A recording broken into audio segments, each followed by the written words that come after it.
Buenas tardes. I want you to turn to the person next to you. I want you to look them in the eye, and I want you to introduce yourself as a genius. Let's begin.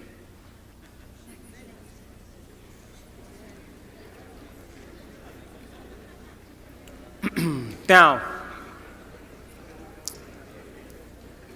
how many people in this audience believe in the idea that the way you think has some effect on your life? That your thoughts are intimately connected to your future? How many people think that? So your thoughts in some way create your reality. You believe that? So how many people in this audience have a clear vision of their future? You see, you think 60 to 70,000 thoughts in one day. Out of those 60 to 70,000 thoughts that you think in one day, 90% of those thoughts are the same thoughts as the day before. So if you believe that your thoughts somehow are connected to your life, then the same thoughts always lead to the same choices.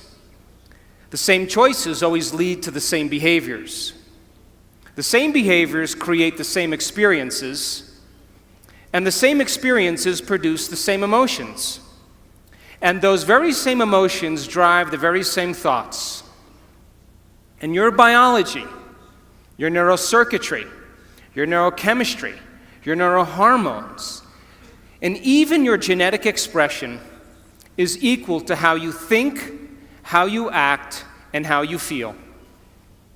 And how you think, how you act, and how you feel is called your personality. And your personality creates your personal reality. That's it. So then, if you wanted to create a new personal reality, a new life, then you would have to start thinking about what you've been thinking about and change it. You would have to become aware of your unconscious thoughts and observe them. You would have to pay attention to your automatic habits and behaviors and modify them. And you would have to look at the emotions you live by every single day that are connected to your past and decide if those emotions belong in your future.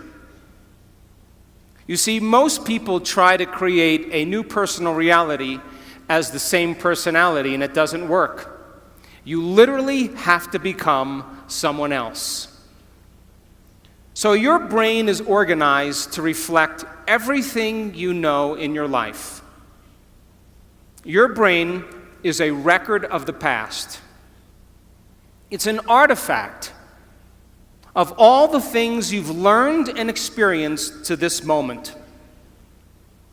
So if you wake up every morning and get out of bed on the same side, shut the alarm clock off with the same finger, shuffle into the bathroom and use the toilet like you always do, go and get a cup of coffee and drink coffee out of your favorite mug, then get in the shower and wash yourself off in the same routine way, drive to work, get to work, see the same people that push the same emotional buttons, do the same things that you've memorized and do so well, then hurry up and go home, and hurry up and check your emails, and hurry up and check your Facebook, and then watch your favorite television show, then hurry up and go to bed.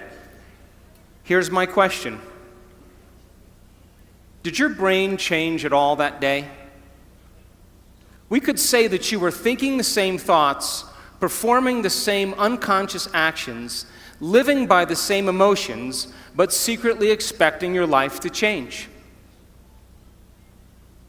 So there's a principle in neuroscience. And the principle says Nerve cells that fire together wire together. So if you're thinking the same thoughts, making the same choices, demonstrating the same behaviors, reproducing the same experiences that stamp the same networks of neurons into the same patterns, and then produce the same emotions, you're going to hardwire your brain into a very finite signature. Because as you fire and wire the same circuits in the same way, those circuits begin to become more connected. And by the time you're 35 years old, this is science now, we become a set of memorized behaviors, unconscious habits, automatic emotional reactions, beliefs and perceptions, and even attitudes that function just like a computer program. And if you do something over and over and over again, the repetition of those actions over time conditions your body to know how to do it better than your mind. And a habit is when your body knows better than your mind, where you've done something so many times that the body now knows how to do it better than the brain. And so 95% of most people's behaviors, attitudes, thoughts, beliefs, emotional reactions are subconscious programs. So why is that important? Because you're here this week to learn new information. And every time you learn something new, you make new connections in your brain. That's what learning is. Learning is forging new synaptic connections. Physical evidence as a result of your interaction in the environment and the footprints of consciousness is called learning, making new connections. And the Nobel Prize laureate Kandel in the year 2000 found that when people learned one bit of information, they doubled the number of connections in their brain from 1,300 connections to 2,600 connections. But if they didn't review that information, if they couldn't repeat it, if they couldn't remember it, those circuits pruned apart in hours or days. So if learning is making new synaptic connections, then remembering is maintaining and sustaining those connections. And you are here this week to learn vital information about creating a future and be defined by a vision of the future instead of the memories of the past. Because if you are not defined by some vision that is bigger than you, and you are not passionate about that vision, then you're left with the old hardware of the past in your brain, and you will be predictable in your life. So would you agree then? New thoughts, new information should lead to new choices. New choices should lead to new behaviors. And new behaviors should create new experiences. And new experiences should produce new emotions. And those new emotions should drive new thoughts. And that's called evolution. So if your brain is a record of the past, and you don't have a vision of the future, then you are living in the past. And you will never arrive at that new future. How many people understand what I'm talking about? So now, feelings and emotions are the end product of past experiences. And you can remember experiences better because you can remember how they feel. And when you're in the midst of an experience, all of your senses plug you into the environment. And as you're gathering all of this vital data from your external world, all that information rushes back to your brain, and it causes jungles of neurons to organize themselves into networks. The moment those neurons string into place, the brain makes a chemical, and that chemical is called a feeling or an emotion. And once you feel that emotion, you create a long-term memory. Now reason this with me. If feelings and emotions are the end product of past experiences, and you are feeling the same way every single day, doesn't that mean nothing new is happening in your life?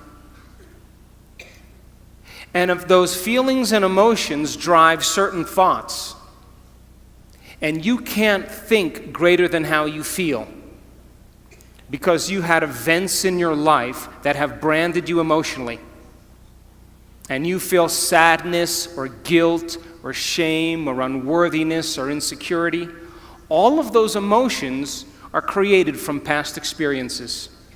And when you feel those emotions, and those emotions drive certain thoughts, and then those thoughts make certain chemicals for you to feel the same emotion, and then those emotions drive certain thoughts, the repetition of that cycle then conditions the body to memorize that emotional state better than the mind. And now your body literally is in the past. Because if you can't think greater than how you feel, then you are thinking in the past. And so most people then spend the majority of their life talking about why they never arrive at their vision of the future because of some past experience. And so if feelings and emotions are the end product of past experiences, you remember your first kiss, you remember your wedding, you remember the birth of your children, you remember catching a fish off the coast of Manzanillo with your 3 best friends, because you caught the fish and it was a new experience and you felt great. And then you went to the casita and you cooked the mahi-mahi and you drank Sauvignon Blanc and the wind was blowing off the sea and the sun was setting and you made a long-term memory.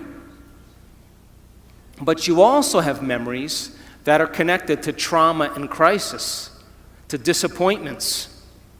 And those are the memories that people remember more than anything else. And so if you haven't overcome some emotion that keeps you anchored to the past, then you tell a story about the past. And people say, I am this way because of this experience that happened to me 15 years ago. I am this way because of some event that happened 30 years ago.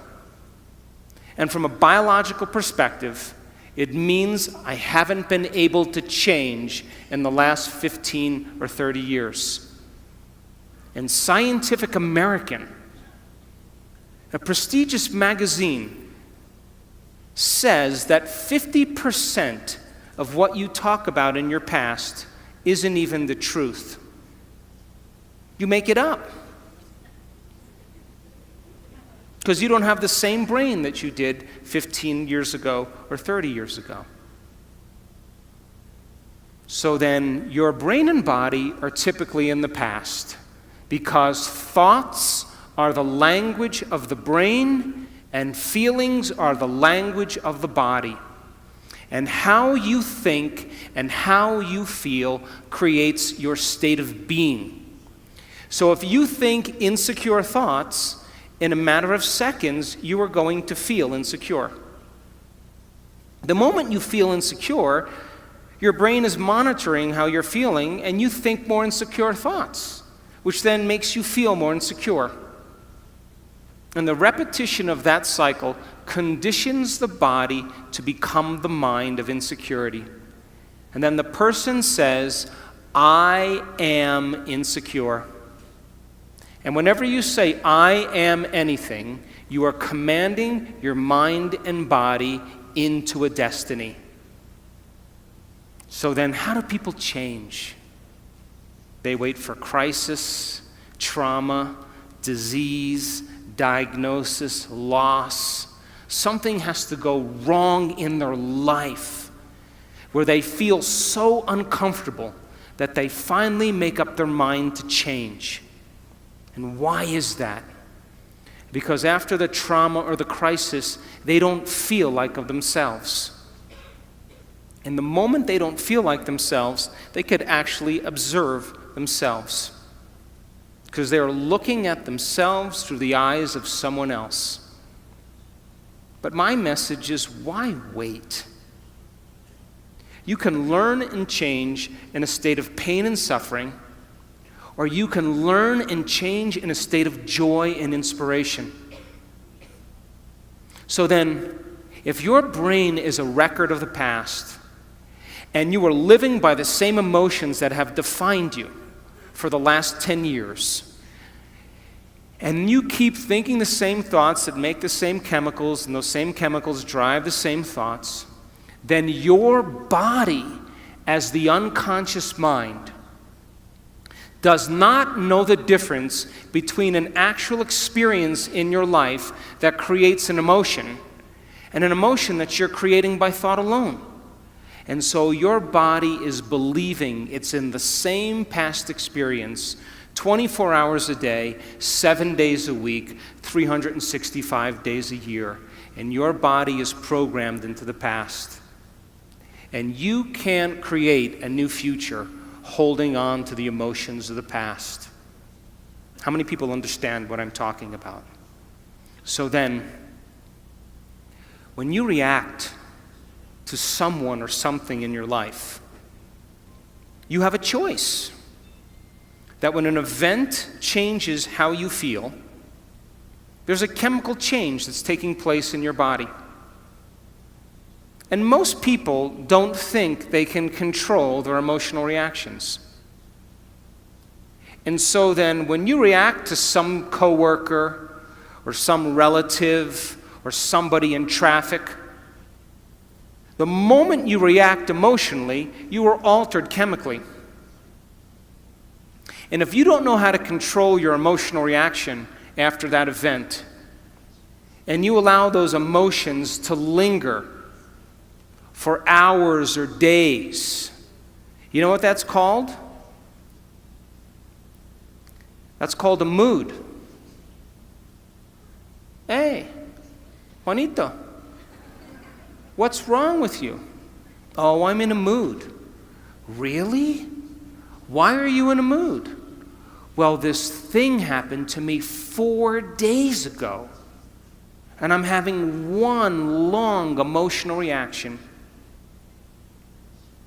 And if you keep that same refractory period going on for weeks or months, that's called a temperament. Hey, why is she so angry? I don't know. Why are you so angry? Why are you so bitter?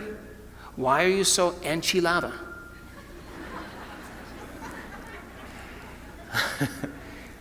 Because I had this experience 7 months ago. And I'm memorizing my emotional reaction. And if you keep that same refractory period going on for years on end, that's called a personality trait. And people wear their emotions on their sleeve, and that's who they think they are. And they will talk about the past to validate why they're not creating the life that they want.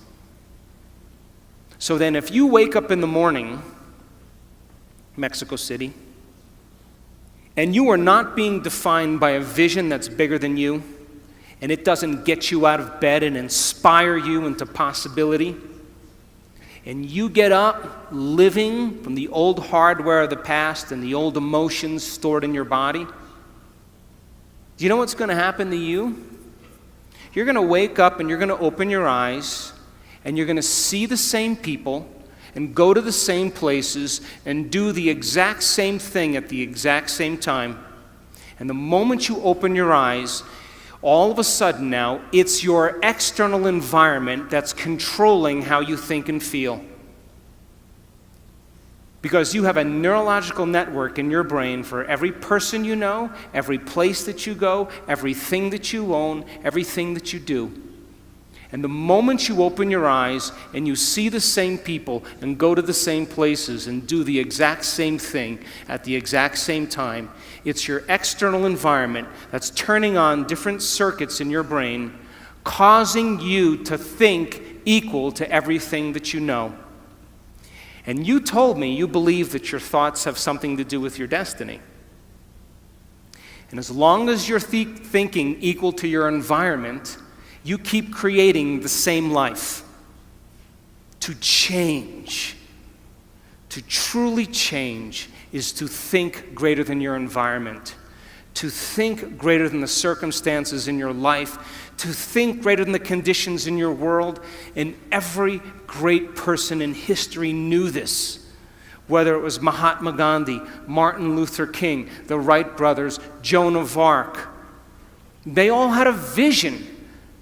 Couldn't see it, couldn't smell it, couldn't taste it, couldn't feel it, but it was alive in their mind. It was so alive in their mind that they began to live as if that future reality was happening in the present moment.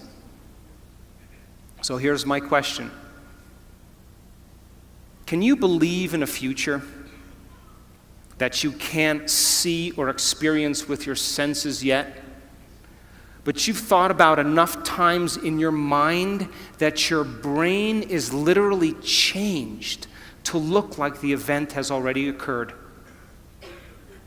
The latest research in neuroscience says you can change your brain from living in the past to living in the future.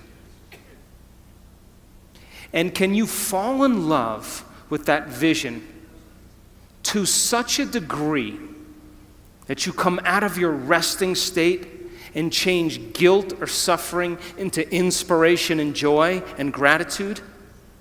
To such a degree that your body, as the unconscious mind, does not know the difference between that external event and what you're creating internally, so that your body believes it's living in that future in the present moment, and you begin to signal new genes in new ways to change your body to look like the event has already occurred.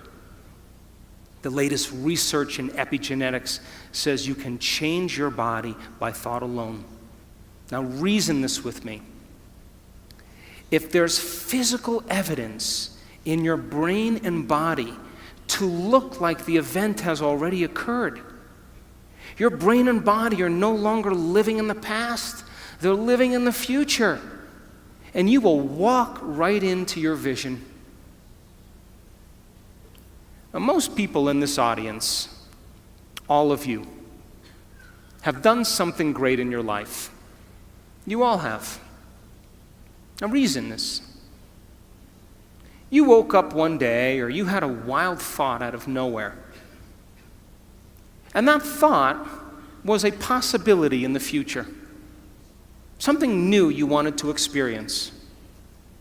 And the moment you started thinking about this experience, the moment you started contemplating this potential reality, you turned on a part of your brain called the frontal lobe, the crowning achievement of the human being. It's 40% of your entire brain. It is the creative center. And it has connections to all other parts of the brain. And the moment you said, what would it be like to be a leader? What would it be like to be successful? What would it be like to have this vision come true? The moment you asked that open-ended question, you turned on this part of the brain. Because the rest of the brain is just a bunch of automatic programs. And now the frontal lobe, the creative center, wakes up. And it has connections to the entire brain. It's the CEO. It's the boss. It's the symphony leader of the brain. And the moment you get creative, the frontal lobe begins to select different networks of neurons that are stored in your brain from things you've learned or experienced. And as you begin to think a what-if question, it begins to select these different networks and begins to seamlessly piece them together, and making your brain fire in new sequences and in new patterns and new combinations. And whenever you make your brain work differently, you're changing your mind. Because mind is the brain in action. Mind is the brain at work. And the moment those neurons fire in tandem, you get a picture in your mind, a hologram, a vision, an abstraction. And for those people who are passionate, that thought that they're thinking begins to create an elevated emotion. They become inspired. They feel enthusiastic, entheos, filled with God. They become passionate. They started to open their hearts. And all of a sudden, they're combining a clear intention with an elevated emotion. And it's the combination of a clear intention and an elevated emotion in our research over and over again that proves then the person now is changing fundamentally, changing biologically, changing internally. And their brain and body are moving from living in the past into living in the future. How many people are still with me? Yes? So then think about this. When you do that, when you had that moment, you came out of your resting state, and then you started to write down all the things you were going to do to get to that vision, all the choices you were going to make, all of the experiences or goals you wanted to achieve, and all of the emotions and the joy you would feel. And when you were doing that, you were setting your sights towards that destiny. And then you did something really brilliant. You wrote down the choices you weren't going to make. You became aware of the behaviors you weren't going to demonstrate. You began to review certain experiences you wanted to stay away from. And then you looked at the emotions that would bring you to a lower level, and you began to separate the old self from the new self. And when you begin to do that, and you're observing the old self, it means you're no longer the program. Now you're the consciousness observing the program.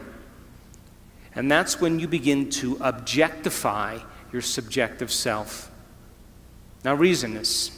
Let's say you've had some pretty rough experiences in your past. And those experiences caused you to feel sad and unworthy and guilty and judgmental. And you've gotten so used to feeling guilty and unworthy and judgmental that that's just feels normal to you. And then because you feel kind of victimized, then you blame people and you complain and you make excuses and you feel sorry for yourself, and that's your personality. And all of a sudden you say, today, I'm not going to do that any longer, because that's the old self. And then you start off your day and it goes really well for about 2 hours. And then all of a sudden, the moment you realize that you're no longer making the same choices as the day before, you are going to feel uncomfortable. It's going to feel unfamiliar. It's going to be uncertain. There's going to be some unpredictability. And we now know that people would rather hold on to their guilt and unworthiness than to step into the unknown, because at least they can feel something. And so the moment you stop making the same choices that you always make, get ready, because it's going to be uncomfortable. And that's the moment you're heading towards the new self. And we call it stepping into the river of change. But now, remember, 95% of who you are is your body as the mind. You know, you've done something enough times that your body does it better than your brain. So you may actually complain unconsciously because your body does it all the time. And all of a sudden you say, no complaining, no more blaming, no more feeling sorry for myself, no more talking about other people. I'm going to stop. You know what happens, don't you? The body starts sending signals to the brain. The body's been conditioned that way. And all of a sudden you start hearing the thoughts in your head that say, why don't you start tomorrow? Tomorrow's a better day. This is too hard for me. I can't change. Something's wrong with me. It's my mother's fault. It's my ex-husband's fault. It's my ex-wife's fault. I'm this way because of this event. Or the most important one, this doesn't feel right. And the moment you respond to that thought as if it's true, that thought leads to the same choice, which leads to the same behavior, that creates the same experience, that produces the same emotion, and the person says, this feels right. That feels familiar. Going from the old self to the new self, stepping into that void, stepping into that uncertainty, is the biological, the neurological, the chemical, the hormonal, genetic death of the old self. And people will say to us, well, in that unknown, I can't predict my life or my future. And we always say the same thing to them. The best way to predict your future is to create it, not from the known, but from the unknown. And when you and I get comfortable in the place of the unknown, that's where the magic happens. And it never happens in the known. So then, you are here this week as entrepreneurs. An entrepreneur, in the definition, if you read the definition of entrepreneur, there's one thing that's consistent in every definition, and that is individuals willing to take a risk, stepping into the unknown, being defined by a vision of the future instead of the memories of the past. So if you don't have your vision clear in your mind by the end of this week, all of this information is philosophy. It's theory. It's intellectual data that's stored in your thinking brain. But there'll be a certain percentage of people in this room that will apply this information, that will personalize it, that will demonstrate it. And those people who learn the information and store it in their brain and can repeat it, those people who start thinking about what they're going to do with it, as they begin to think about what they're going to do with it, they begin to install the neurological hardware in their brain, priming them to a new future. And when you take all of this information and you say, how am I going to apply it to my life? And you get your behaviors to match your intentions. You get your actions equal to your thoughts. You've listened to great leaders. You've gotten specific information about success. You understand what it is, what emotional intelligence is, and how it is to change a culture. And you start applying it to your life. If you're able to do it, you are going to have a new experience. And that new experience is going to enrich the circuits in your brain, because that's what experience does. And then you're going to feel like a leader. You are going to feel successful. You are going to feel clear. And the moment you feel that feeling, now you are teaching your body chemically to understand what your mind has intellectually understood. We could say that knowledge is for the mind and experience is for the body. And in that moment, you are embodying leadership. You are embodying success. You are embodying clarity. Why? Because the emotion is the experience in chemical form. And the moment you feel that emotion, you're teaching your body chemically to understand what your mind has intellectually understood. You are embodying knowledge. But now here's where the expert comes in. If you've done that experience once, you have to be able to repeat it. And great people in the world who are uncompromising, they keep working to reproduce the experience. And if you can reproduce that experience over and over again, neurologically and chemically, you will condition your body to become the mind of it. Now it'll be innate in you. It'll be second nature. It'll be easy. It'll be familiar. It'll be common. It'll be automatic. You've done it so many times that it is now who you are.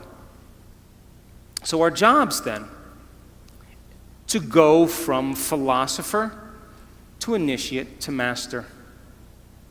From mind to body to soul. From knowledge to experience to wisdom, and from thinking to doing to being. And you and I have all the biological and neurological machinery to do this. But some people will get all of this information and it'll be philosophical. They'll never apply it. Those people who actually apply it and have the experience once will think that that's defining them. But people who really embody and make it innate in them, the true leaders of the world, it becomes who they are. They don't have to think about leadership. They are leadership. They don't have to think about success. They are success. It's become who they are. And so I want to show you some slides now to piece this all together so you begin to understand exactly what I'm talking about.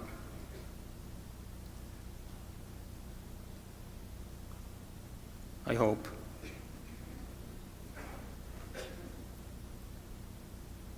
Here we go. So our research, and we've worked with many companies in the United States and in Mexico and in Europe. We've worked with Sony Entertainment, we've worked with Cisco, we've worked with Coca-Cola, we've worked with Pepsi, we've worked with a lot of different companies around the world. And we know that if you give people information, wow, this is a weird clicker. Huh?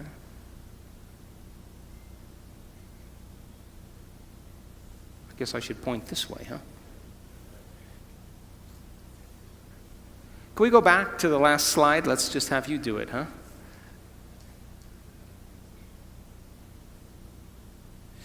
We know that if you give people, is there no laser on this? Maybe my battery's dead. I have the what? I have a pointer? Come up here and show me. There's a pointer here.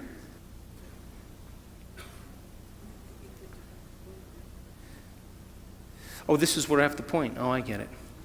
If you give people sound information, and then they can repeat that information, they're wiring it in their brain. They're creating a new model of understanding. If you show them how to apply that information, if they do it properly, they will have some type of transformation. That transformation isn't something that causes people to feel bad or unworthy. It causes them to open their hearts. It causes them to feel joy, to feel gratitude. They feel differently. And if you're able to then create that elevated emotion and you teach people more information, they will continue to transform themselves, and that's called evolution.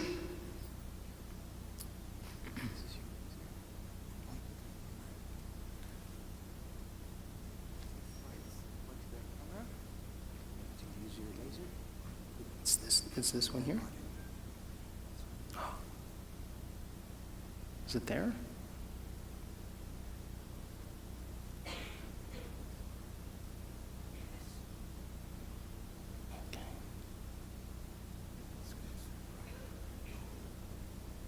Yeah, I think that's what it is. Okay.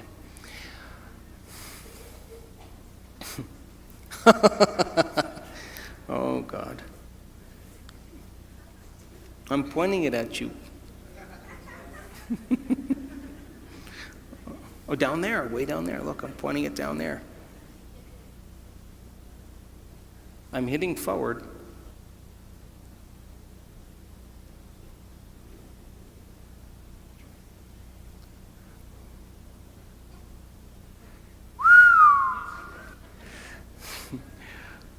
Okay, now let's get it to work. So, if you think the same thoughts always lead to the same choices. The same choices lead to the same behaviors. The same behaviors create the same experiences, and the same experiences produce the same feelings, and you're now caught in your old self. But new thoughts should lead to new choices, and new choices should lead to new behaviors. New behaviors should create new experiences, and new experiences should create new emotions, and that should inspire evolution.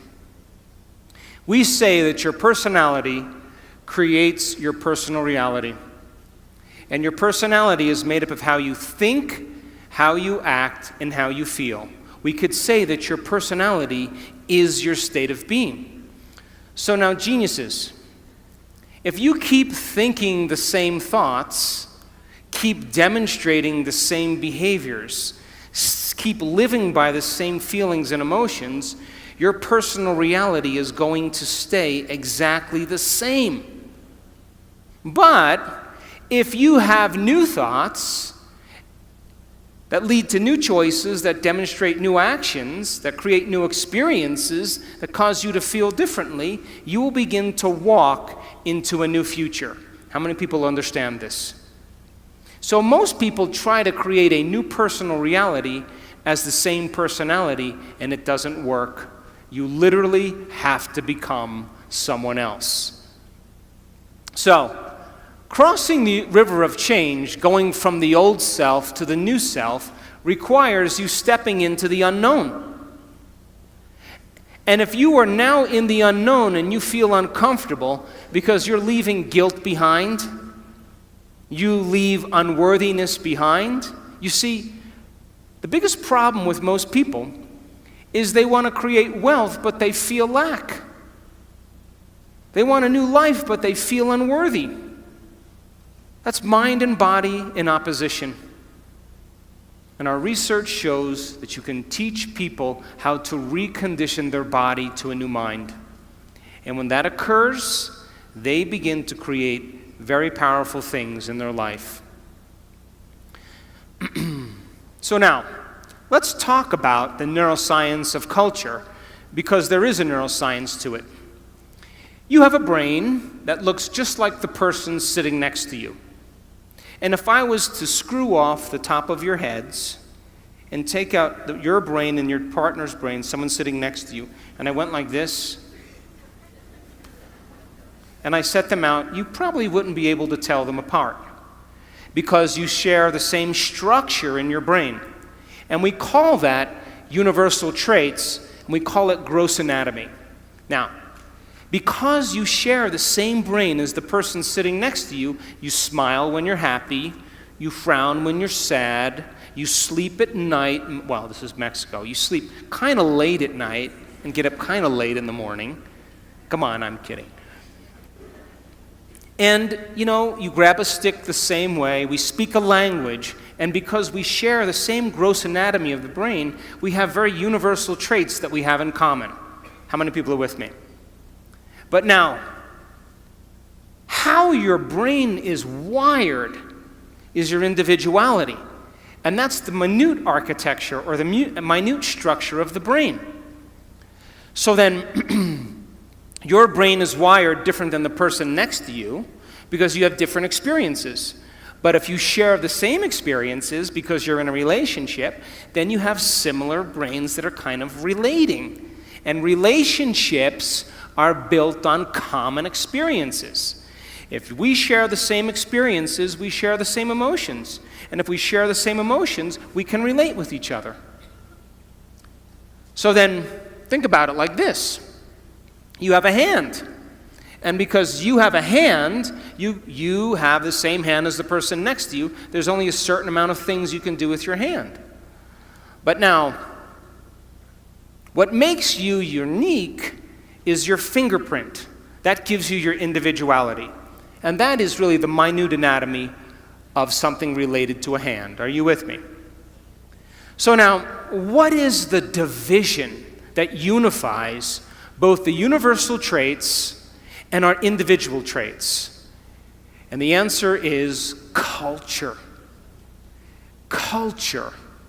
And culture is defined by the environment in which you live, the environment in which you work, the environment of your family. An environment is made up of just a few things. Are you ready? People, objects, things, places, time, pets, and that's pretty much your environment. So then, the culture of Mexico City, if I keep asking, I'll get it, huh?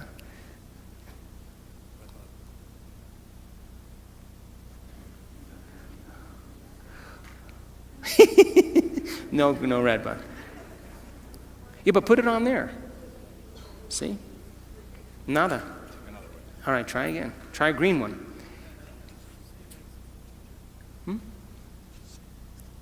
Okay, we're doing good. So the culture of Mexico City is defined by the environment. You eat certain foods, you like certain music, you relate with one another because of the environment in which you live in. And that culture is created from the environment, which is different than the culture of Mongolia, because it's a different environment, and they have different traditions, they have different customs, because they've had to survive in a different environment. And so what unifies individual traits and universal traits is called culture. Now think about this. Most cultures are defined by the customs they have, the traditions, the language, their survival skills, their habits, their attitudes, their beliefs, their history, their arts, their social structures that have unified them as an individual culture. Are you still with me? So the people you work with, the people you relate with, the people you interact with, you share a similar culture that bonds you both as an individual and as a species called human beings. And Mexicans are different than Australians because they live in a different environment and they have different traditions. You still with me? But we could say then that culture typically is defined by things that have worked in the past. So then, most cultures then have a choice. To create a new culture means then you have to define your culture as a vision of the future. But most people, their cultures are based on the past-present reality. What does that mean? We are in a changing world. And the world is changing faster than most people can keep up.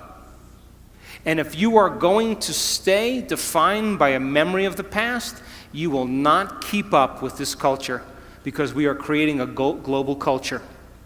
So then, what defines the vision of the future to change a culture?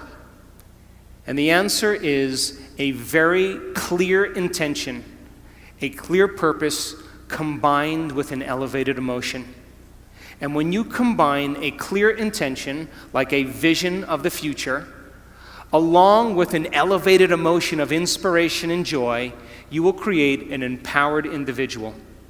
But here's the problem. To the materialist who's waiting for their wealth to show up to feel abundant, they're in their past. The person who's waiting for the success to feel empowered is in their past. The person who's waiting for their healing to feel wholeness, they're in their past. The person who's waiting for their riches to come to feel gratitude, they're in their past. They're materialists. In other words, you have to feel empowered in order for your success to show up. You have to feel abundant for your wealth to find you. You have to be in gratitude for you to create the life that you want. And by you teaching your body emotionally what that future could feel like ahead of the actual experience is changing your biology. Because most people wait for something outside of them to change how they feel inside of them. And when something outside of them changes how they feel inside of them, they pay attention to whoever or whatever caused that. and they create a memory. That's the old model of reality of cause and effect, waiting for something outside of you to take your pain away inside of you. The new model of reality is about causing an effect. That means then you have to feel gratitude every day for your new experience to occur. You can't wait for your success to feel empowered. You have to be empowered to create the success. And when you teach people how to do this, and they move into a new state of being, they begin to create the life that they want. How many people are still with me? But to the materialists, they would say, well, no, I'm going to wait for my money to come and then I'm going to give thanks. And those people pretty much are living by the emotions of the past. And if you're living by the emotions of the past, you are viewing your future through the lens of the past, and your vision will fade. Because when you bring up an elevated emotion, you will see the vision clearly. And leaders in history that changed the world knew how to change a culture. Look at Martin Luther King. He talked about justice and then got enough people inspired that they felt empowered enough to do something about it. People came out of the resting state.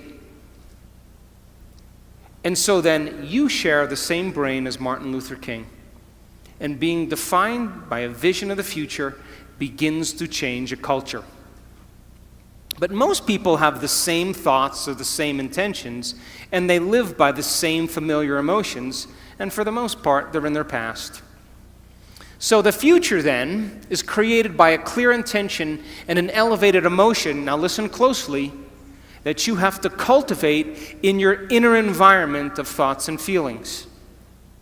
But most people, by the old self, are living from past memories that are created from knowledge and experience from something that happened outside of them.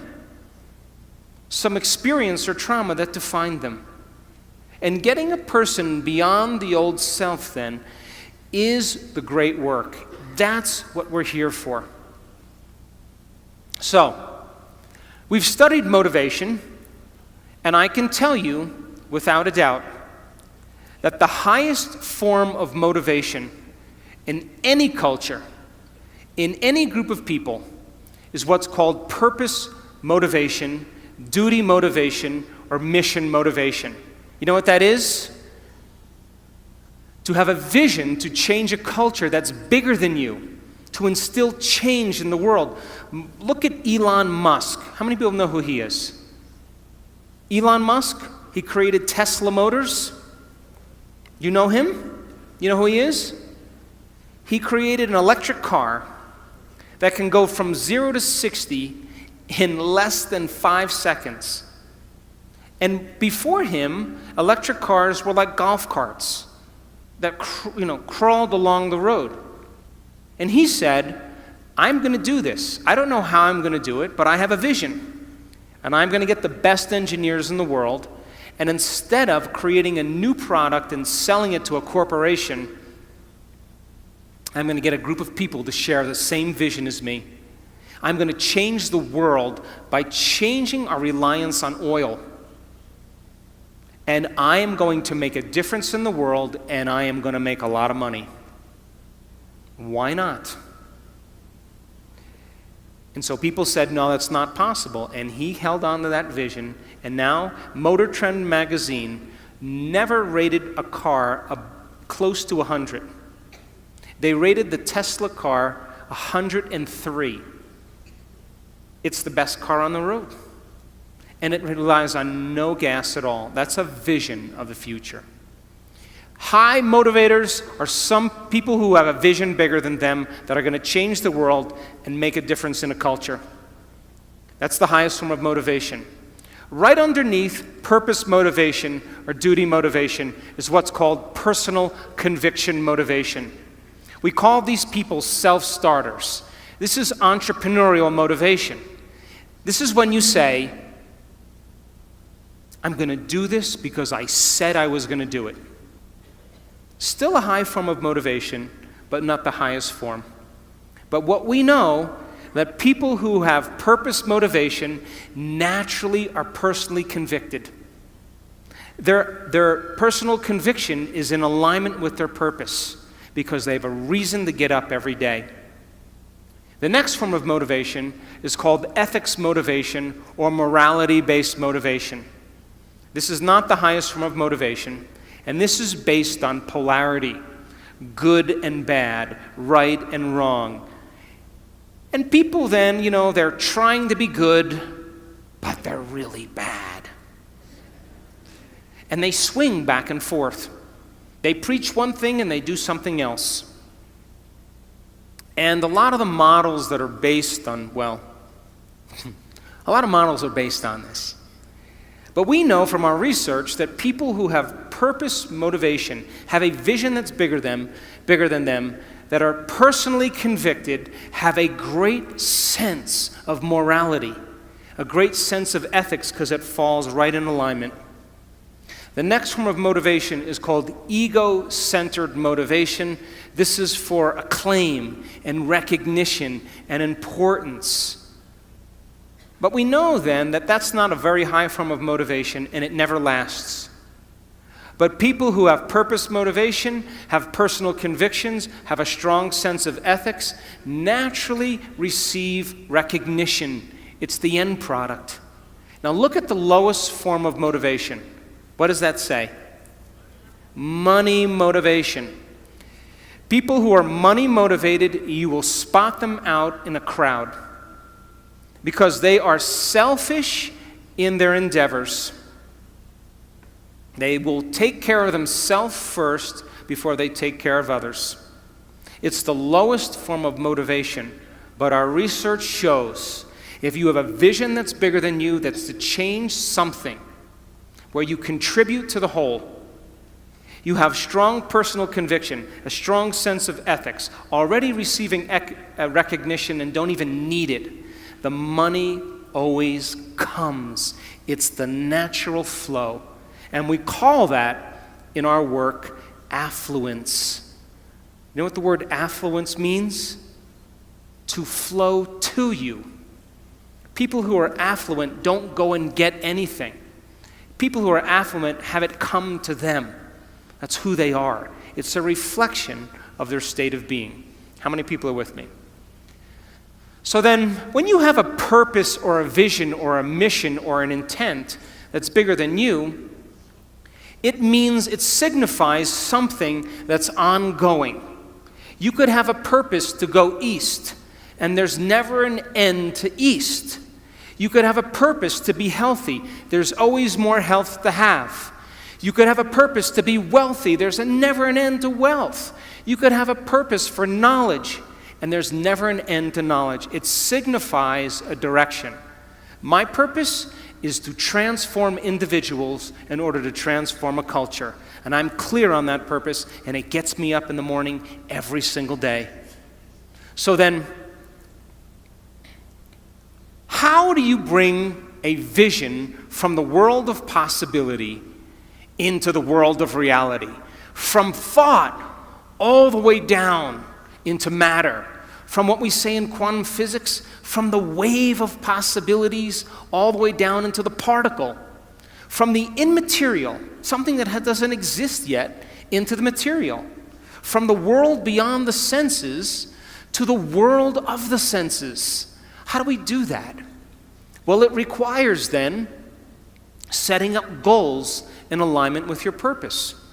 So let's just say you have a purpose to go in a certain direction. Your purpose signifies a direction, but your goals should always be in alignment with your purpose. And people who have goals in alignment with their purpose, their goals are a natural side effect of them being on purpose. What do I mean by that?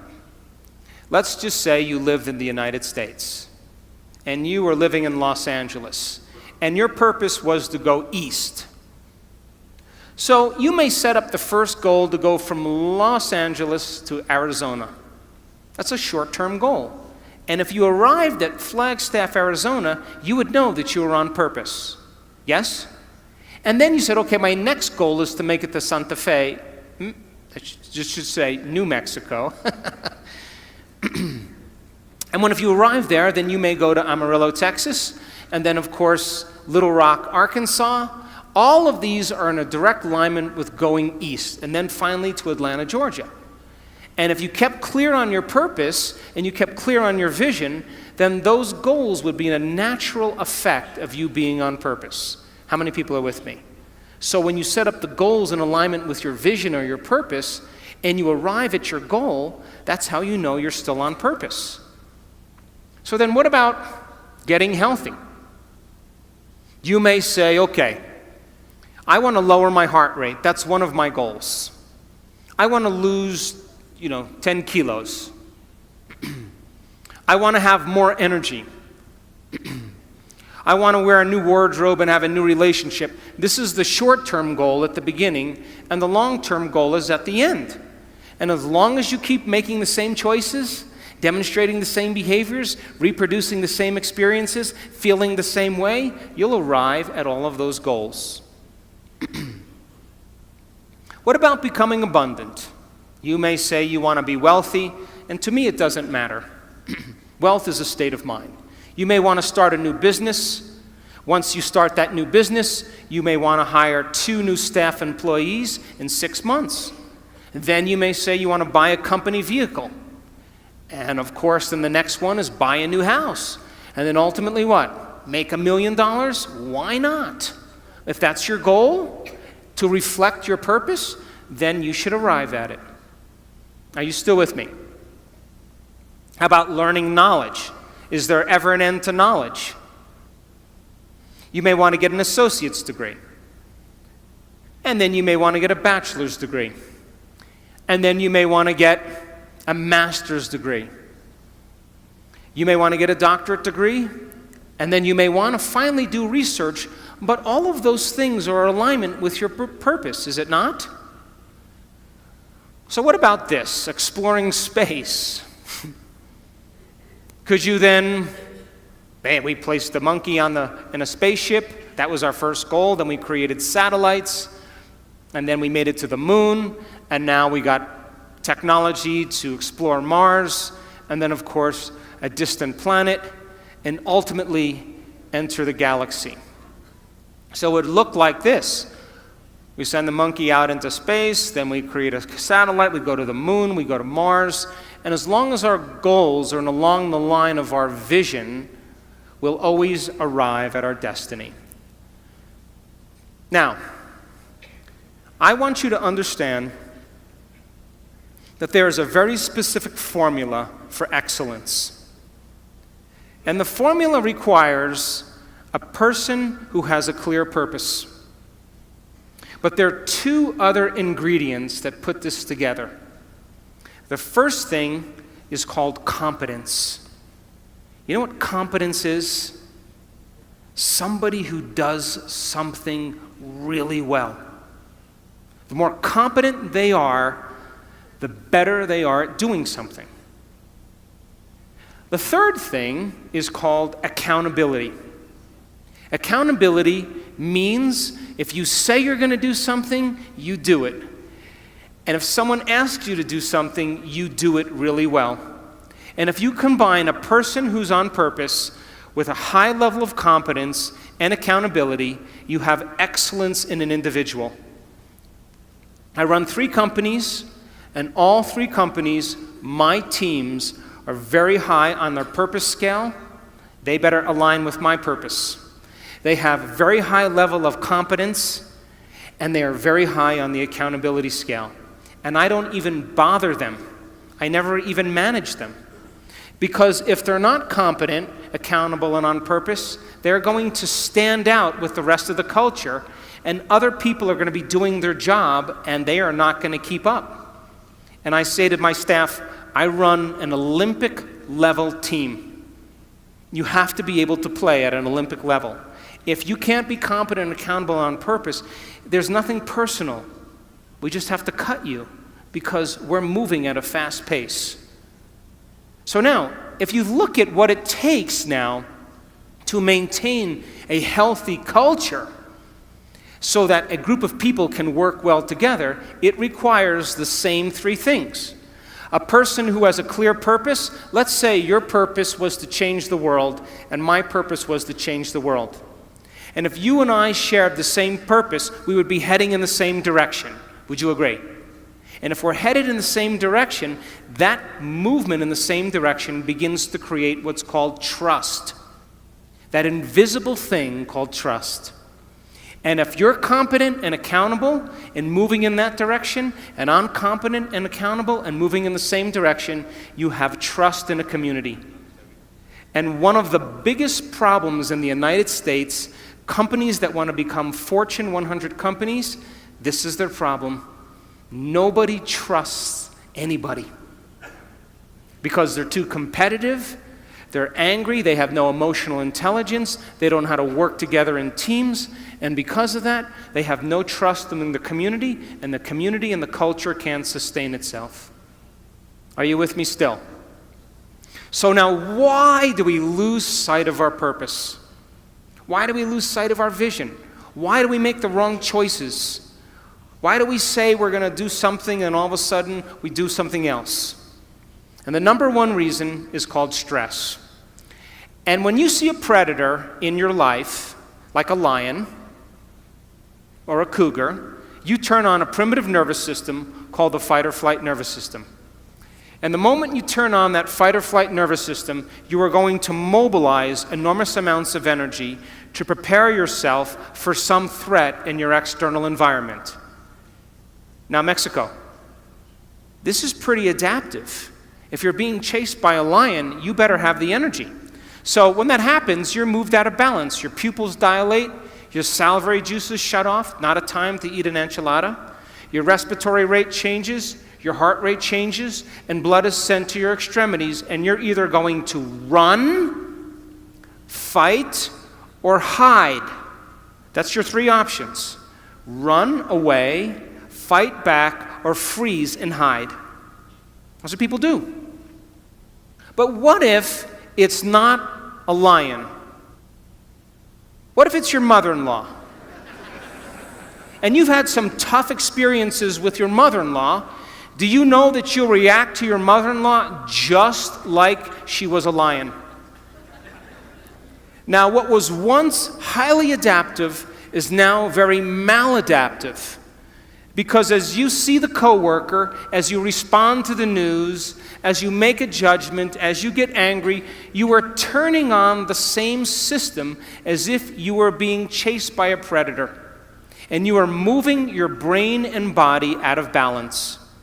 And the definition of stress is when your body moves out of balance.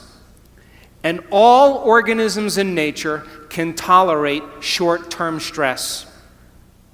The zebra gets chased by the lion.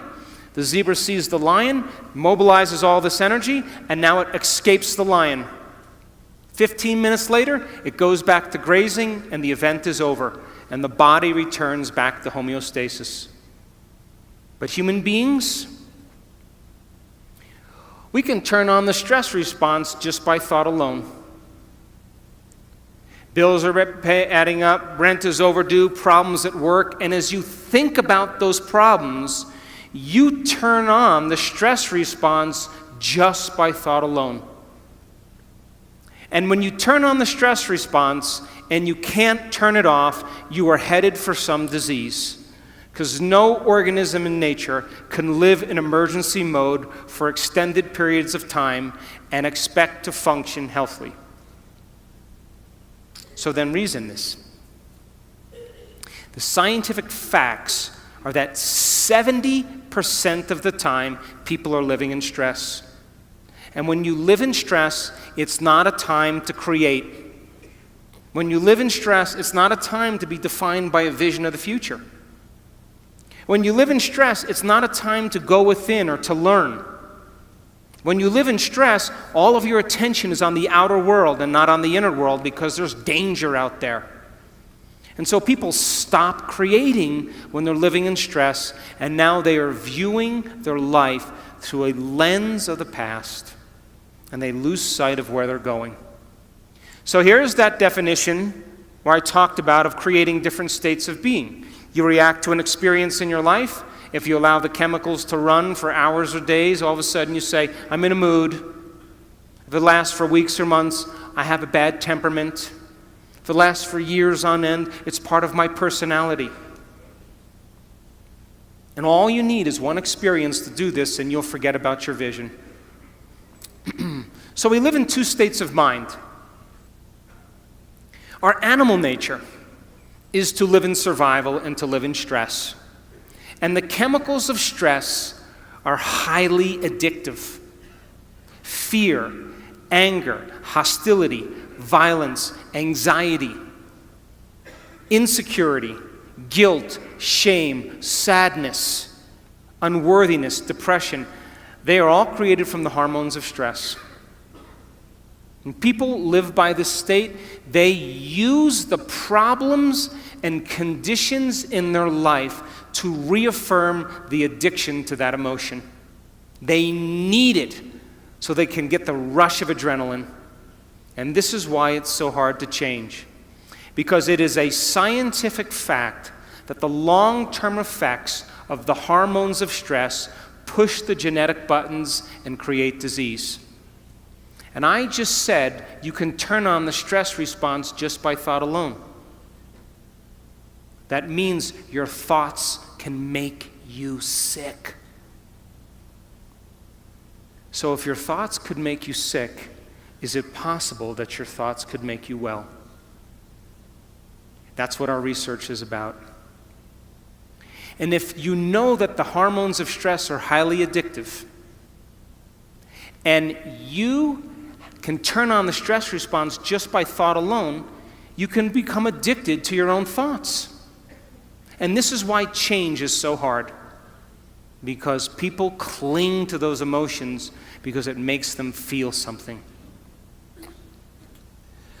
So living in survival is living in stress. It's being in what's called catabolism or tissue breakdown. There's disease, there's imbalance, there's degeneration, the emotions of fear and anger and sadness. People tend to be selfish when they live by the hormones of stress because when you're under stress, you got to take care of yourself.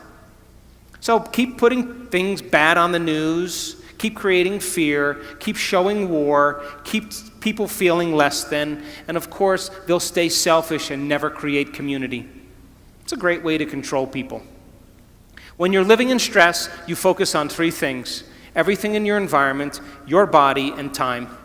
Because if you're being chased by a lion, you're going to put your attention on your body, you're going to become aware of where you're going to run in your environment, and you're going to think about how much time you have.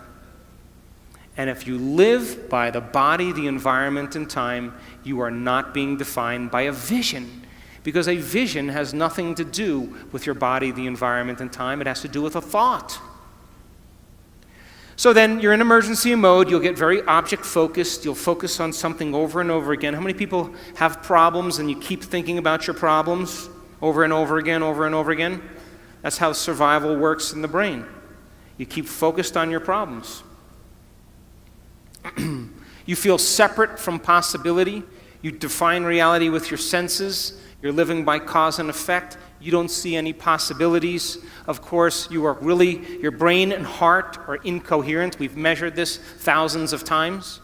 In other words, when you are impatient and you're frustrated and you're angry, your brain gets out of balance. And when your brain gets incoherent, you get incoherent. We measure people's hearts. We just came from a beautiful event in Cabo San Lucas in Los Cabos, 500 people, training them how to train their brain and hearts. When you're impatient and frustrated, your heart gets incoherent. When you feel love and gratitude, your heart gets coherent.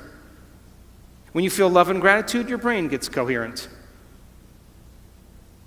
So then, people in emergency mode focus on knowns. They don't want the unknown. The unknown is dangerous. They want knowns and familiar. They lose their vision. The divine aspect of ourselves are the creative aspect of ourselves. That's when the body moves into homeostasis. We go from contraction to expansion. There's anabolism. There's body repairs itself. There's order. There's health. There's regeneration. The elevated emotions of love and joy, of trust, of knowingness, of gratitude, they begin to produce 1,300 new chemicals that begin to heal the immune system. The hormones of stress produce 1,200 chemicals that last for 90 seconds to 2 minutes that alters how we think and feel. But isn't your definition of an addiction something you can't stop? So if I said, hey, I know you're really angry, but why don't you stop? If you can't stop your anger, then you're addicted. Valid or not, justified or not. If you can't stop your sadness, then you must be addicted to those chemicals. But those chemicals only last for 90 seconds to 2 minutes, which means, I tell my kids this all the time, well, they're older, but when they were younger, if you're angry for more than 2 minutes, you're faking it. So, when you open your heart, you're selfless. When you're in that creative state, you're not defined by things, you're not defined by your body, you're not defined by time. We know this, we've studied it in the brain thousands of times. A creative person forgets that they even have a body. They forget about the things and people in their life, they forget about time. They're in the creative state. And my definition of creation is when you forget about yourself. You go from selfish to selfless, and that's when you're at your best. We've proved it thousands of times. Of course, energy is created. There's always growth and repair. People tend to go from a narrow focus to possibility, to an open focus. They feel connected to their vision. They feel connected to people. They feel connected to something greater. They're already defining reality beyond their senses. They're living no longer as a victim, which means most people think unconsciously that their personal reality is creating their personality. If your personal reality is creating your personality, then you're a victim. But if your personality is creating your personal reality, you're a creator. So now they're causing an effect. They're no longer living by cause and effect.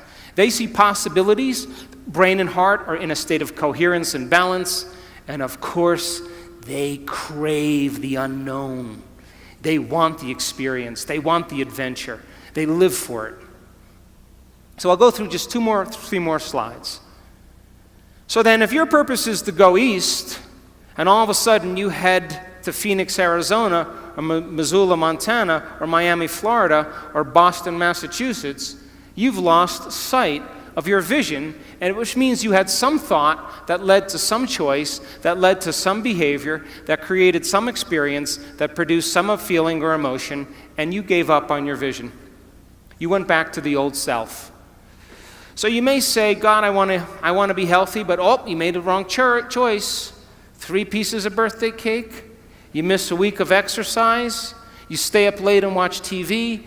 You stop getting treated. And of course now, same thought leads to the same choice, which leads to the same behavior, which creates the same experience, that produces the same feeling. And then you say, oh gosh.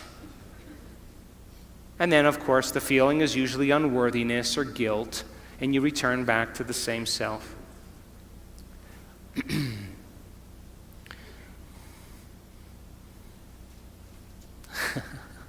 I want to show you one slide, okay? I want to show you what it looks like when you learn something new. You have 100 billion neurons in your brain. 100 billion neurons.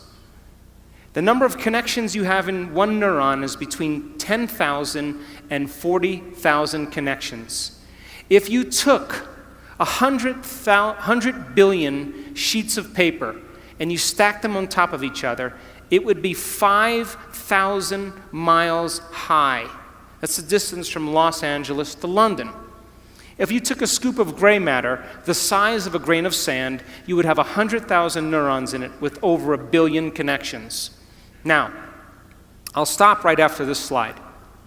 Learning is making new synaptic connections. Every time you learn something new, this is what's happening in your brain, geniuses. If you learned one bit of information today, your brain did this. Boom. That's learning. Physical evidence as a result of your interaction in the environment. Every time you learn something in your brain, there's a physical change that takes place, and learning is making new connections. Are you with me? This is how fast it happens, too. That's learning. If you learn anything this week, you've made a footprint. If learning is making new synaptic connections, then if you keep firing the same thoughts over and over again, you're going to wire them in your brain. So then if learning is making new synaptic connections, then remembering is maintaining them. And all of a sudden, they develop a long-term relationship. And just like any relationship, the more you communicate, the more they connect. And neurons are exactly the same way. Now, as you begin to learn information, neurons tend to assemble themselves into networks, or what's called neural networks. And neural networks are just gangs of neurons that have fired and wired together to form a community of neurosynaptic connections that's related to a thought, a skill, a habit, a behavior, a concept. And neural networks are automatic programs. You have a neural network to brush your teeth, to put on makeup, to speak a language, to walk. All of a sudden, those neurons then form a hardware circuitry, but if you keep repeating it, the hardware becomes a software program and it becomes automatic. So then, you want to see a thought? Watch. Boom, there's a thought. Right there. Watch again. Boom, that's a thought. You generate more electrical impulses in your brain in one day than all the cell phones on the planet put together. And it's not coming from the candy bar you just ate. You are connected to a greater field. So then, in closing, and I'll take some questions, you are here this week to begin to understand knowledge and information that is essential for you to begin to apply. Knowledge is power, but knowledge about yourself is self-empowerment. And we are in a time in the world where we need leaders. And true leadership has to do with a vision of the future. As the old models begin to break down in government, in the economy, in religion, in education, in the environment, in medicine, something new has to be created. And we should never shrink from these models collapsing. It's a sign that something greater has to happen. Innovation, creation, invention is our future. And that, are you willing to every day revisit that vision and get clear on your purpose and begin to take steps towards that destiny and give up the emotions of the past that keep you enslaved to the same person? Step into that unknown and literally believe in possibility. And Buckminster Fuller said it the best.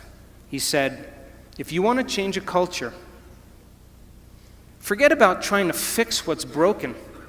Create something that's better, and everybody will leave that and go to something else. And so people around the world are waking up because we are in an age of information. And in an age of information, ignorance is a choice. Learn, study, change, apply, and meet the challenges in your life with a greater level of mind. Surely somebody has faced the same things that you have and have overcome them. And if learning is making those connections, every time you learn, you are preparing your brain for the future. But be willing to be original. Be willing to be defined by that vision or that dream. And if every day you keep it alive, sooner or later, that experience or that vision is going to find you. And that's when we go from being selfish to being selfless. And that's when we give people permission in our lives to follow us because we are no longer talking about it. We're living it. Thanks for listening.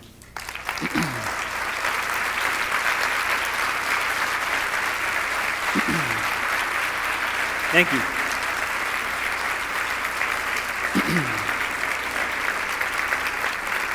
So, they asked me to leave a certain amount of time for questions. So I will do a few minutes of questions. If anybody has any questions, you can give the mic to the people that are standing up. I'll let the mic runners pick the people. Okay, wherever you choose. Wherever you choose. Give the mic to whoever you want. Hi. Bueno. Hi. Yes. First of all, thank you for your speech. It was terrific. Thank you. You're welcome. And second question. Did you have any experience, any personal experience about this speech? I mean, were you living in a past life, and suddenly you realized that you have to live in the future? It was tough to do that. Are you talking about a past life in this life or a past life in another life? No, I mean when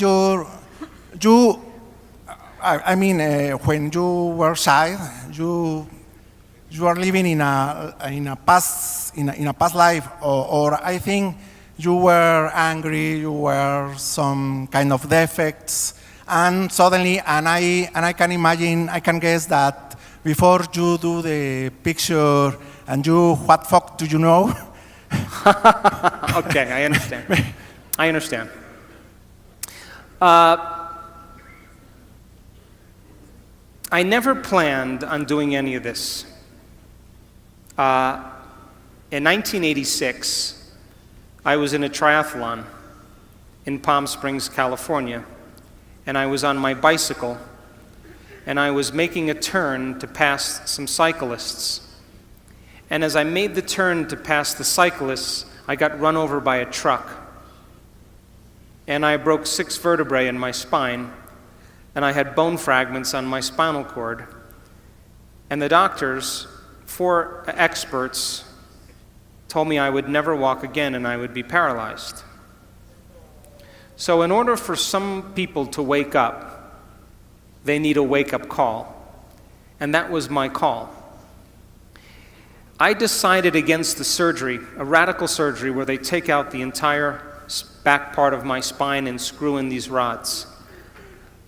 I decided against the surgery in 1986, and I thought, I'm not going anywhere, I'm not doing anything. Let's see if I can heal this with my mind. Now, nobody at this time had any idea that it was even possible. As a matter of fact, the doctors thought I hit my head on the ground and that I had a head injury, because nobody said no to them. But you know, when you're trying to create something like a miracle, you will always be considered a fool or insane, because nobody else is doing what you're doing. It's unconventional. It's outside the beliefs of a culture. But if you pull it off, you'll be considered a saint, a holy man, a genius, a mystic. And so I was willing to lose everything for a thought or an experience. And I went through a very dark night of the soul after my injury, because I wanted to heal myself, and I was impatient, I was angry, I was frustrated, I was unfocused, and I couldn't get my mind to do what I wanted it to do, which made me more angry. But every day, I had this thought in my head: the power that made the body heals the body. I kept hearing it in my head. The power that made the body heals the body. And so I thought, maybe I can take my attention off of everybody and everything and go within. And let me connect to this power, this intelligence, and begin to give it a plan, a template, a design. And for 6 weeks, I would start doing it every morning. And then I'd think about living in a wheelchair. And then I'd start all over again, and then I'd think, should I sell my house? Should I sell my practice? And I realized I was focusing on what I didn't want to have happen instead of what I did want to have happen. And that's what the hormones of stress do. They cause us to pick the worst thing in our future and emotionally embrace it and be prepared for it. Because anything less, there's a better chance of survival. And so for 6 weeks, I went through hell. Because I would start reconstructing my spine and I would lose my attention. But I never gave up. 3 hours every day going within. And at the end of 6 weeks, I was able to go through my entire internal process without losing my focus. Because I reasoned that this intelligence, this consciousness had awareness. And awareness is paying attention. So it was paying attention to my thoughts. So just like you know when someone's paying attention to you, they're present with you. And so I had to reconstruct my spine, but when I lost my attention, I would have to stop and start all over again because it wasn't a clear design. And at the end of 6 weeks, I was able to go through the whole thing. And all of a sudden, my body started to change very quickly. My pain went away, my numbness changed, I started to get happy. And all of a sudden, I started to notice that I was feeling better. And the moment I began to feel better, I was thinking about what I was doing, and now I did it with more passion and more conviction, more joy. In 10 weeks, I was back on my feet, and at 12 weeks, I was training again. And they came to put me in a body cast from my chin to my waist, and I put the cast on for 5 minutes, and I tossed it. And I just made a deal with myself in those lonely nights where I couldn't sleep. I talked to this intelligence every day, and I said to it, I'll make you a deal. If I'm ever able to walk again, I will spend the rest of my life studying the mind-body connection and studying mind over matter. And since 1986, that's what I've been doing. I started studying people with spontaneous remissions and what it took for them to get healed. I went back to school and got another degree. Then I started teaching people how to do it. And then I got approached by a man that created What the Bleep. And he asked me to be in the movie.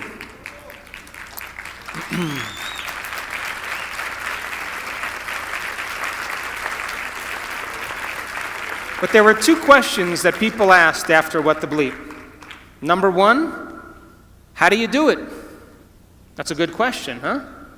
The second question is, if your personality creates your personal reality, and I have to change my personality to create a new personal reality, why the hell is it so hard to change? I thought that was a great question. And so we started teaching workshops and teaching people how to change. And in the beginning, we didn't see much change.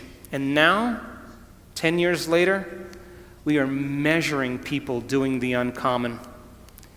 We are measuring people doing the miraculous, of healing themselves of diseases, of creating better lives for themselves. I just came from Los Cabos, and the miraculous was happening at that event. Common people like you are doing the uncommon, and you don't have to be a Buddhist monk. You don't have to be a nun with 40 years of devotion. You don't have to be an academic. You don't have to be a scholar. It's time that common people are privileged enough to do the uncommon. And we've measured people and made scientific history in the last 3 years that you will never see in any neuroscience journal. And they were just people just like you. And now when people ask me, is change possible? I have no doubt in my mind. In my last book, I said, hey, How can you give somebody a sugar pill or a salt injection, and a certain percentage of those people will accept, believe, and surrender to the thought that they're getting the real substance, and without any analysis, they begin to program their autonomic nervous system to make their own pharmacy of chemicals that matches the exact same chemical they think they're taking. Is it the inert substance that's doing the healing? Or is it the body's innate ability to heal? So the question is, do you need something outside of you to change you? Or if you understand how the placebo works, can you teach people to do it? But instead of putting their belief in something outside of them, put their belief in something inside of them, or a possibility, an unknown, and have them revisit that unknown until they make it known. Because if 81% of people who have depression, if 81% of the people who are in a depression study are healed by a placebo, 81% are healed by a placebo, it means they're making their own pharmacy of antidepressants. And they don't need anything to do it. And so it's time people take their power back. It's time that we wake up. And my passion is about transformation, but not with elite individuals, with common people. And if you keep understanding that you need a flu shot because there's bugs with your name out there that are looking for you, and if you don't get the flu shot, you're going to get sick, that's the nocebo. Then when you don't get it, you'll get sick, and then you'll need a pharmaceutical. That's programming. But when people break out of that illusion and they begin to take their power back, they're no longer controllable. And now, you're talking about a race of individuals now that are believing in themselves more than anything else. And that's where we're going as a community in this world.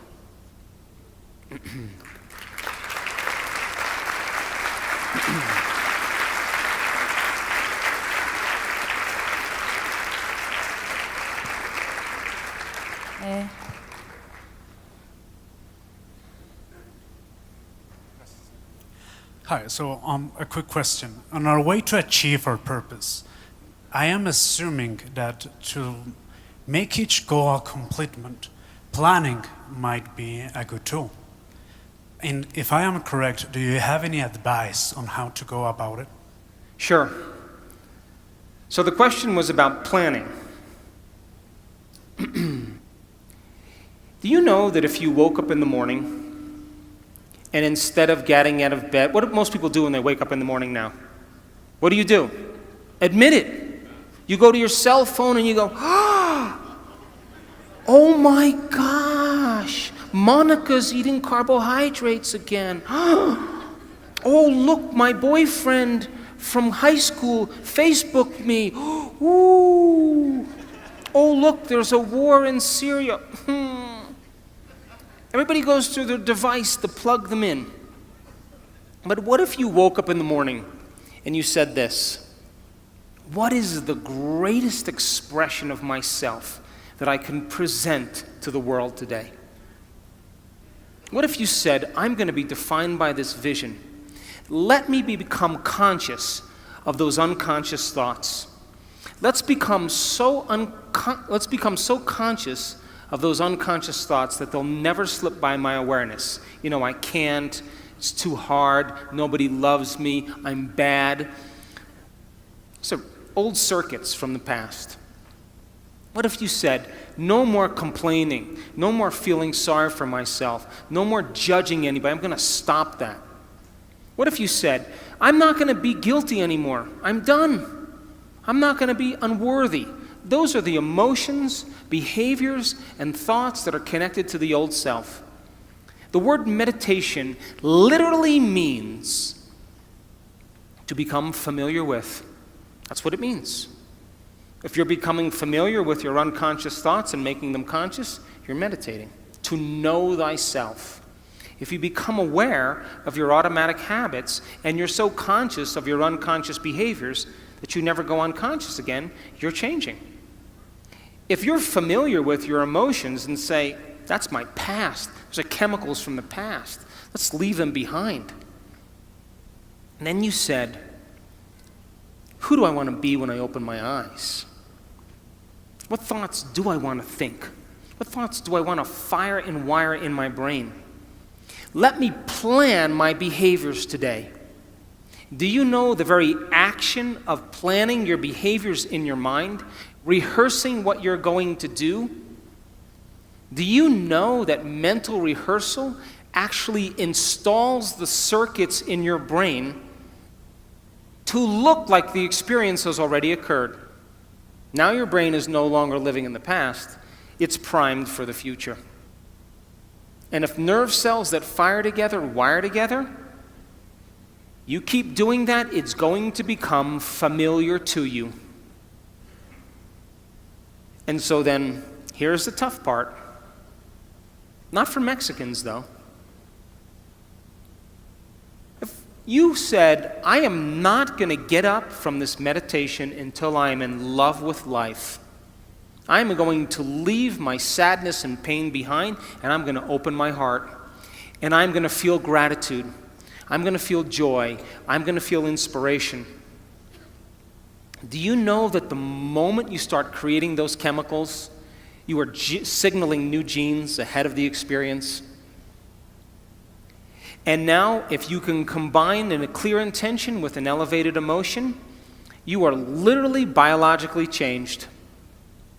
And if you can get up from your meditation feeling like somebody else, your job is to maintain that modified state of mind and body your entire day. Because if you keep cultivating that elevated emotion, it's going to become familiar to you. And if you're able to maintain that modified state of mind and body every single day, get ready. Because something unusual is going to happen in your life. It's the law. You are going to run into a new opportunity because you're in a new state of being. And that's what we teach people. To rehearse the future. And to take the brain out of the past and put it in the future. Take the body out of the past and put it in the future. But if you get up every single day feeling the same way, and you wake up and you go, oh my God, who's that? Oh, God. Wait, let me remember my problems. Ugh. You just return back to the old self. So the act of planning your behaviors, the research shows that as you begin to plan what you're going to do and how you're going to do it, you begin to change your brain to look like the event has already occurred. And you begin to prime your brain into the future and out of the past. And if you can create the emotion, you are more prone to get your behaviors to match your intentions, your actions equal to your thoughts, and your mind and body working together, and you will begin to arrive at a new destiny. We've seen it over and over and over again. Last question. One more? What time?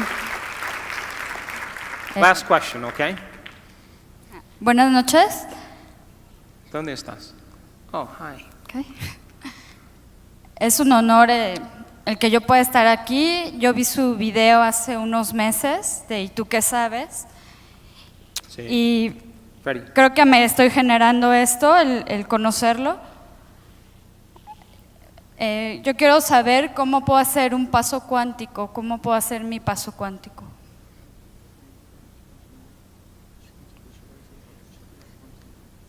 How to make the quantum leap. And you want me to answer that in 2 minutes or 3? Look, No. what is the simple definition of quantum? Quantum physics says that your mind and matter are so intimately connected that it's impossible to separate the two. That matter has a mind, and mind is in matter. And you can't pull them apart. And so, Newtonian physics, the world we live in, is the physics of the predictable. Okay, we're going to shoot a rocket to the moon. We need to know the distance, we need to know the speed, and because we can figure out all of those elements, we could say that Newtonian physics, we can predict where we're going. We can predict how much time it takes. But the quantum model of reality is about the unpredictable. It's about this place of uncertainty. And so in quantum physics, it's amazing because when they started studying the very tiny particles in atoms, like electrons and photons, they expected that those particles would behave like planets rotating around the sun, predictably, but they don't. They respond to mind.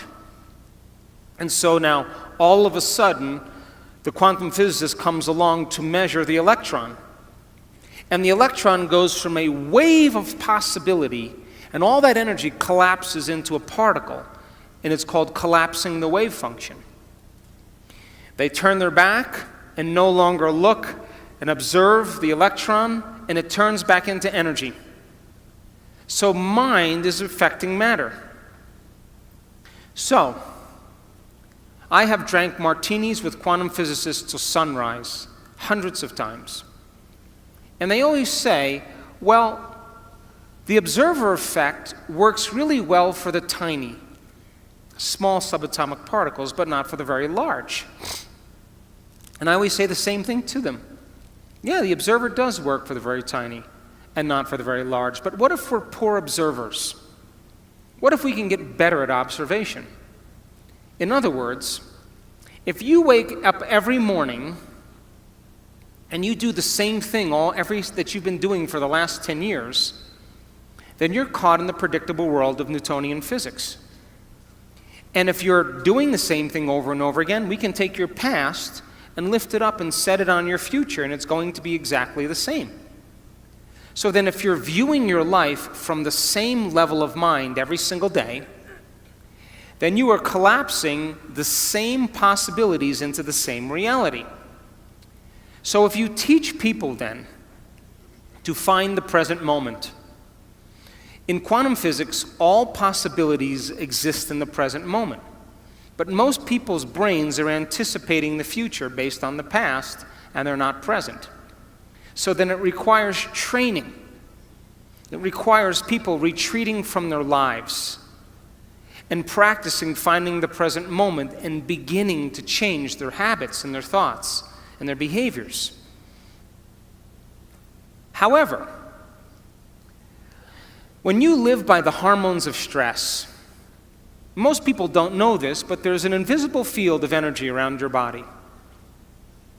And when you react to someone or something, you draw from this invisible field and you turn it into chemistry. And the field around your body shrinks. How do I know? I measured it. And now you're more matter and less energy. You're more particle and less wave. And most people then, when you are matter trying to change matter, you always try to force the outcome. You try to control the outcome. You try to predict the outcome. And people then get competitive, or they hold on, or they manipulate, or they cheat, or they steal, because that's the only way they can get what they want. But the quantum model of reality, when you are truly in the present moment, and we've measured this in brain scan after brain scan, you forget that you're a woman. You forget your name. You forget your age. You forget your culture. You forget your past. You forget your future. If you forget that you have a body, you forget that you have parents. When you're truly in the present moment, you go from putting your attention on your body, your environment, and time, to becoming nobody. No one, no thing, nowhere, in no time. You become a thought alone in possibility. And if you are going to heal your body by thought alone, or change something in your life by thought alone, then you have to become thought alone. And teaching people how to linger in this place of the unknown is what begins to change their energy. We also measured when a person begins to open their heart and they can begin to sustain an elevated emotion. They begin to broaden the magnetic field around their body to 9 meters wide. Now they're more energy than matter. They're more wave than particle. And they can exert better effects on reality. So then think of, when you open your heart, this is science, like dropping a pebble in water. You produce a ripple. If you drop a bigger stone, you produce a bigger ripple. If you're able to sustain that state, you keep dropping the same rock over and over again, and you broadcast a signature into the field. The emotion is the magnetic charge. Your intention, your thought, is the information that's carried on that wave. And when you combine a clear intention with an elevated emotion, you begin to produce an effect on matter. They did an experiment. They took a group of people that were expert prayers and healers. And they took 3 vials of DNA and they set them in front of them. And they said to these people, we want you with your mind, with your intention, to see this DNA wind or unwind. And keep doing it over and over again with your mind. Close their eyes, just visualizing it, winding and unwinding, winding and unwinding. At the end of the experiment, they checked the DNA. Guess what happened? Nada. Nunca. Nothing. Nunca. Nothing changed. So then they said to these people, okay, now open your heart and feel gratitude, loving kindness. Create a feeling of goodwill and just generate this feeling into the field. And we want to see if it changes the DNA. Over and over again, they kept creating this loving feeling. Check the DNA.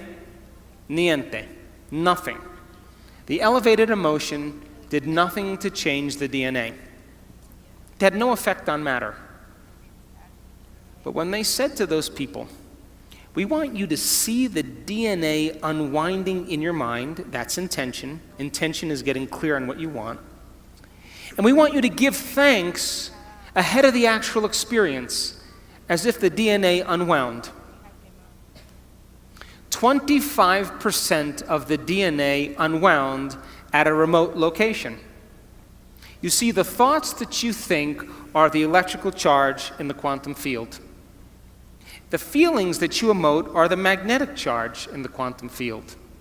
And how you think and how you feel broadcasts an electromagnetic signature that influences every single atom in your life. The thought sends the signal out, and the feeling draws the event back. So if you're walking around your life feeling sorry for yourself and feeling like a victim, you are broadcasting that signature into the field. And you will create more experiences to suffer, because we are not punished for our sins. We are punished by our sins. And sin is an attitude. And sin is how you think and how you feel. So then when you cause people to give up their guilt and their shame and their unworthiness and teach them how to open their heart and create coherent waves in their brain and in their heart, they are going to produce the miraculous. So to answer your question, it takes training, and it takes practice, and it takes learning new information and deprogramming ourselves into believing that we're limited. And I just came from Los Cabos with 500 people, and the miraculous was happening all around. Why? Because just like people believe that an infection can produce a disease amongst the community, I believe that wellness is as infectious as disease. And you get a group of people together that truly want to do this. We measure the energy of the room in every one of our events. And you know what? In Los Cabos, we made history. We had never gotten measurements like that ever. Because people, when they open their heart, they're adding to the field. They're producing an energy that people can begin to interact with. But if you're living by the hormones of stress and you have no energy, no field, then you can't produce an effect on matter. So then, life is about the management of energy. And where you place your attention is where you place your energy. And if your attention is on the knowns and in the predictable future, or your attention is on the familiar emotions of the past, you are siphoning energy out of the present moment, and you have no energy to create with. Getting people beyond their identity, getting people beyond their past, getting people beyond predicting their future, getting people beyond their faces or their wardrobes or their sports cars or their importance, getting beyond all those things is when they begin to make contact with the quantum field. You can't enter the quantum field as a somebody. You have to enter as a nobody. And when you're able to do this and practice it really well, you will begin to do what's innately your birthright, and that is to create an unknown or wonderful experience in your life. So it just takes practice in order to do it. And I'm happy to say that in the last event we just had, I just came from Los Cabos, amazing miracles and amazing stories and great people that were doing the amazing. So